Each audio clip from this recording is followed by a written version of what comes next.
I'm always curious about where people grow up and how they grow up, and the kind of effect that that has, you know, that kind of, those formative years in a certain place, how that affects you and your work and your writing. And so I wanted to start with that. Well, I grew up in Fife, in the east coast of Scotland.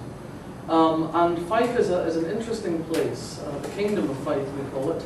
And it's separated really from the rest of Scotland by the Firth of Tay to the north and the Firth of Forth to the south. Before we got the road bridges connecting it in the 1960s, it was quite difficult to get to Fife. You had to make an effort, and most people frankly didn't, unless they were coming to play golf at St Andrews. St Andrews, incidentally, is not actually in Scotland. It's actually in England, but it just happens geographically to be in Fife. But it's not really part of Scotland. Really? Anyway, I grew up in the real Fife. It's very much a mining community. Both my grandfathers were miners. My father started working at the shipyard. He worked when I was born. Later ended up working for the town council. It was sort of pretty uneventful childhood in many ways. You know, I'd often curse my parents for giving me a happy childhood. Happy marriage, well brought up, but no major traumas along the way. I discovered books is what happened. My parents were very much of the generation that believed in improvement, self-improvement, and that the way to escape from your working class background was through education. My father was an avid member of the Bow Hill People's Burns Club, which is not about, you know, setting fire to things. It's about the poet Robert Burns, and they would meet monthly and celebrate the work of Burns. And these were not educated people by any manner of means. They were mostly railway workers and miners, and they would meet to read the poetry of Burns and talk about it. And that the sort of the politics of Burns very much imbued my childhood. The notion of equality, the notion that it didn't matter what stratum of society you were born into. What mattered was what you achieved with your life, what you did with your life, and that you call no man your master. And that's turned out to be quite a useful way to live my life, I think. My mother used to take me to the library from a very early age, before I could read, in fact, before I could even say library. Apparently I used to say I was going to the Labrador, because that was the kind of dog we had. But as soon as I could, was able to get my own library ticket, I was very lucky because we had moved house to live across the street from the Central Library. So although books were a luxury we couldn't afford to buy in the house, I had constant access to a wide range of books. And the thing is, in Scotland back in the 1960s, when I was small, it was still very much a Presbyterian, straight-laced country. And although you could take 4 books at a time out of the library, 2 of them had to be non-fiction. Heaven forfend you should just have unmitigated pleasure. So I ended up reading all sorts of things that I probably would otherwise not have looked at, you know, history and natural history, poetry, drama, rather than just feeding myself on fiction all the time. My big problem, you tend to come at weekends, so I was going to stay with my grandparents, and they lived in a little village where there was no library. There was a library bus that used to come around on Mondays, but I wasn't allowed on the library bus because I didn't actually live there. So I was like the kid at the sweet shop, you know, my face up against the glass looking at the books that I wasn't allowed to touch. And my grandparents were not readers at all. I think they thought the devil would enter through your eyes if you read too much, you know. But they did, for some reason, no one's ever been able to explain, as well as their copy of the Bible, have a copy of Agatha Christie's Murder at the Vicarage. And one of the things that the linguistic scientists tell us is that you can read Christie if you have a reading age of about 9. And I think I was quite a precocious reader, so I was reading that from an early age. And whenever I ran out of books I brought with me, I reread them at the Vicarage. And I was deeply engaged with the plot. I think it was the storytelling. I've always loved being told stories. And I loved the way that the story fitted together. The Murder at the Vicarage is the first Miss Marple novel. And it's beautifully constructed. It's got lots of different subplots and red herrings going on. So there's a lot happening in this book. And the figuring out, even though I've read it so many times, I could practically recited the first chapter off by heart. the figuring out of how it all came together fascinated me right from the very beginning, I think. And then, of course, I was delighted to see at that page at the beginning of the book that she'd written more than one. She'd written quite a few books, that Agatha Christie. So I wanted to read more of these. But the problem then was that the books were in the adult library. Now, it's not like it is now, where all the books are out there, open shelves, open access, you can read anything you want at any time. And back then, the books in the adult library might as well have been behind the Berlin Wall. I'm sure the librarians have machine gun posts. So, is it not on? Can you hear? No. Yeah, I hear it. And now you're going to be really amplified. You're going to be deafened. So I was desperate to get my hands on these books. And eventually I resorted to a stratagem, I suppose you could say was the start of my life in crime. And I stole my mother's library tickets. And I would go over to the library like the cat in Shrek, with the big eyes, the beautiful look. I have to get a book for my mum, she's not well. And I don't know if that, this is going to do with there's a recurring theme in my standalone novels. It is the notion that your sins will find you out. The past is never dead. The past is always there waiting to catch up with you. And indeed, the past eventually caught up with me, because a few years ago I did an event back at Kirkcaldy Library. And my mum still lived across the road from the Central Library. And so she came with me to this event. Amazingly, one or two of the librarians were still there from when I was a kid. At that time, I thought they were ancient. I expect they were probably about 23. So I introduced my mother, and one of them looked a little oddly at my mother and said, "Oh, Mrs. McDermid, I thought you were dead." I was a bit taken aback. "Dead? Why would I be dead?" And the librarian said, "Well, with you being a bedridden invalid."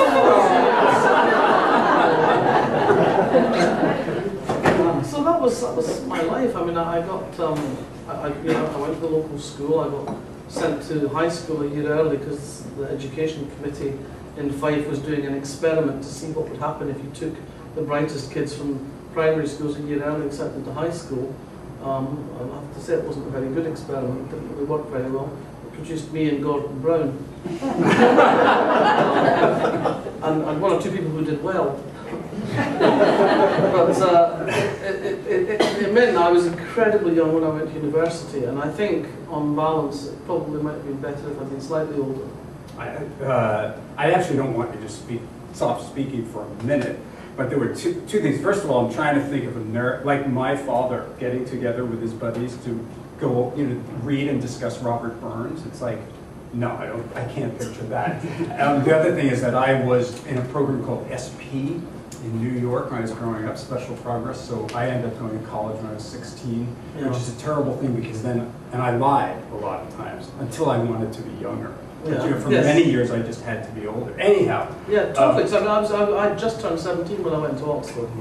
Yeah. And I mean, it's hard. I couldn't even get a bank card, because you have to be 18 to get a bank guarantee card for your checkbook, So it was crazy. And you're always kind bizarre of life. Yeah, I think you're always kind of racing then to stay up with the big kids in a certain way. But it didn't really do you any harm, I don't think, now. You've gotten over that. I've gotten over it. I think when I turned 50, I kind of thought it's okay, you can relax. I disagree with you. I think it's not true. And I have to do something that's really driving me crazy, and there was no subtle way to do it.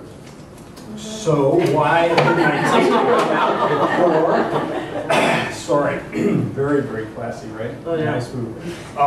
Sophisticated New York. Always. Born and raised, and this is what happened.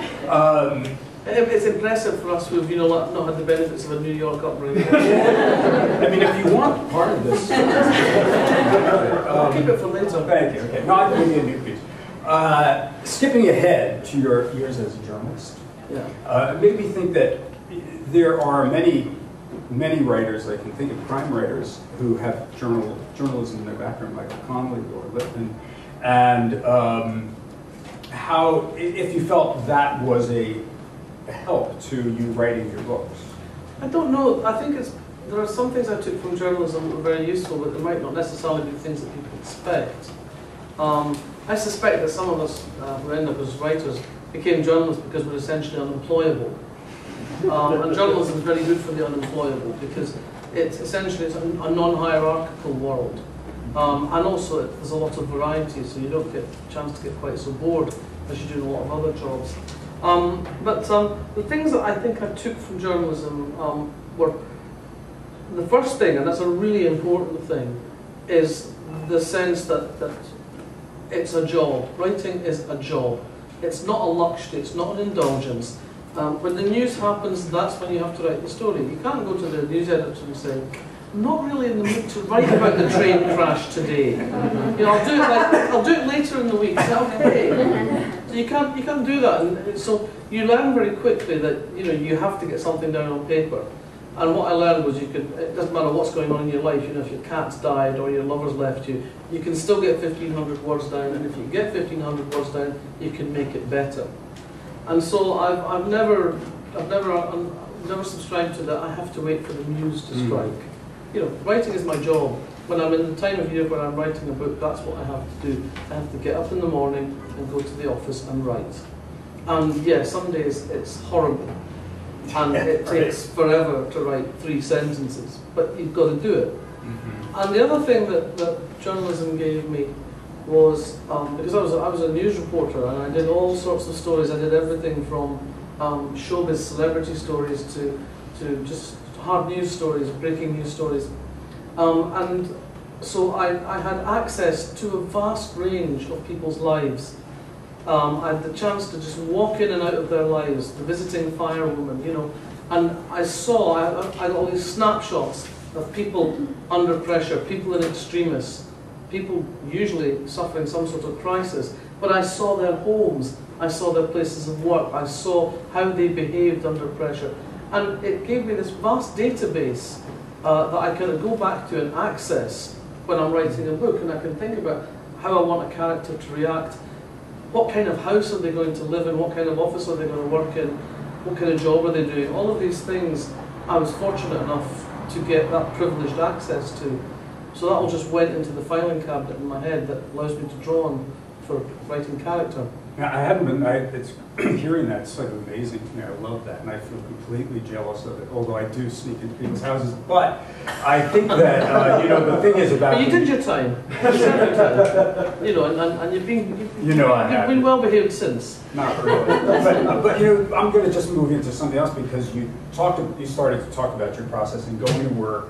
It's funny because we were talking about it yesterday in class, how you can't wait for the muse. If you do, it may never come. And I don't understand how people take 10 years to write a book. What are they doing every day?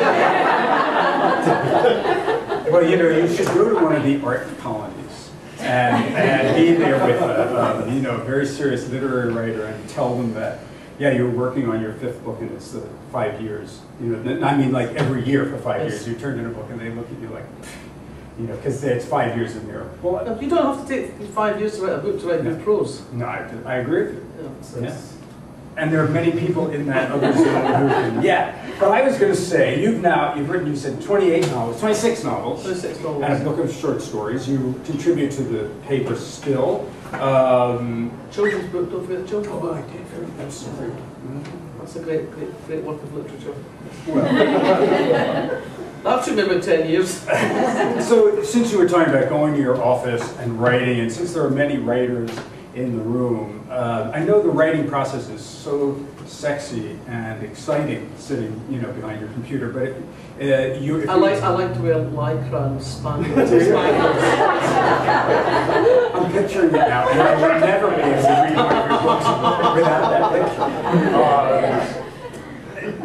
picture. If you could elaborate on your process. You're just writing how you come to a novel, if you rewrite a lot, all of that sort of stuff. Well, story is what starts me off, because at the heart of every book that holds a reader's attention, that lives in their imagination, is a story. I believe that we're hardwired for narrative. You see, cave paintings before we had language of telling a story. You know, here's the woolly mammoth, here's us chasing the woolly mammoth, here's us killing the woolly mammoth, you know, here's the woolly mammoth for tea. and we told ourselves stories when we had very, very primitive forms of language, and we've always done that because we've always tried to make order out of the chaos that is our world around us.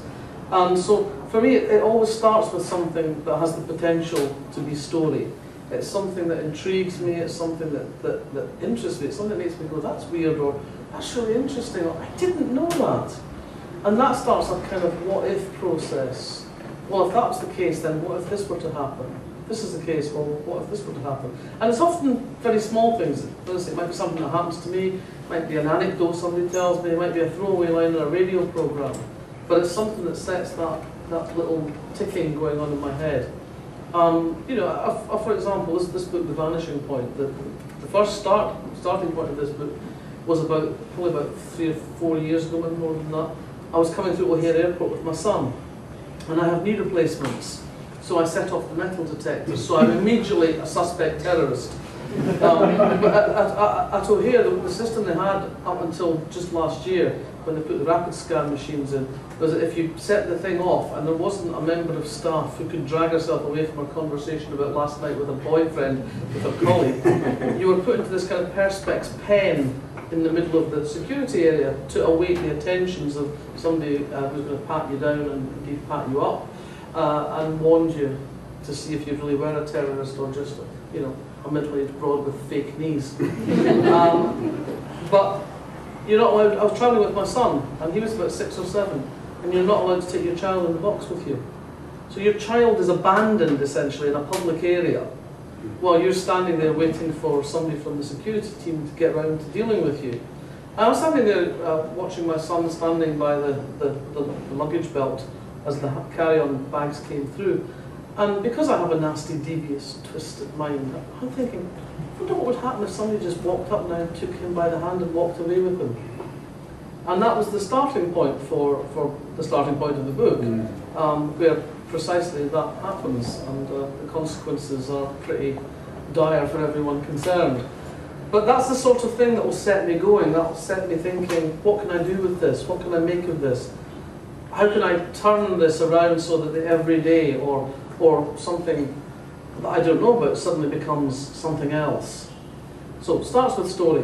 Very early on in that story process, I know whether it's something that's going to sit with one of my series characters or if it's not. And if it's not going to sit with them, then it's going to be a standalone. And I alternate series and standalone. I alternate series because I get bored writing the same characters back to back. I discovered this when I finally gave up the day job, and I was writing 2 Kate Brannigan books back to back, and it was about halfway through the second one, and I just hated this woman. I got up every morning and like, I hate you, bitch. Really annoying me. And it wasn't the character I was having the issue with, it was the boredom factor. I'd just spent too long in one place. That's what I was going to ask you, like, why 3 series and why series versus non-series, but you're answering it. So. Because I'm a Gemini, Gemini rising, and I get bored very easily. And so, if it's a standalone, if it's a series, if it's going to be a series novel, what I've got is a nexus of characters already in existence, and they have capabilities and they have limitations. They have ways of behaving. So you know, like Tony Hill isn't suddenly going to turn into an action hero. You know, he's not suddenly going to be played by Tom Cruise in a movie. He's busy playing Reacher. He's busy, yeah. He's busy doing other things. Yeah. But you have to make the story work in terms of what your characters historically can do, and the burdens they carry forward from their history into the next book. The standalone, however, doesn't have any of those limitations. The standalone, I can let the story run wild in my head. I can start thinking about all the possible places I can take this story. Nothing is off limits in the first stages until I start to think of how it's actually going to work as a story. And then when I get those first senses of how that story is going to work, then I have to start asking myself, whose story is it? Who are these people? And why are they behaving the way they're behaving? Why are they doing this and not that? what is it in their history, their personality, that causes them to respond in one particular way rather than another. And so, from that point on, really, both kinds of book form in the same sort of way. It's a sort of biofeedback loop between story and character, because one informs the other, until gradually I can feel this kind of shape starting to take place, and it's a story and it's people, and I start to hear their voices in my head, and I start to have conversations with them. And luckily I write it down, because otherwise I'd be in the rubber room, existing in this world where I am God. Nothing happens without my say-so.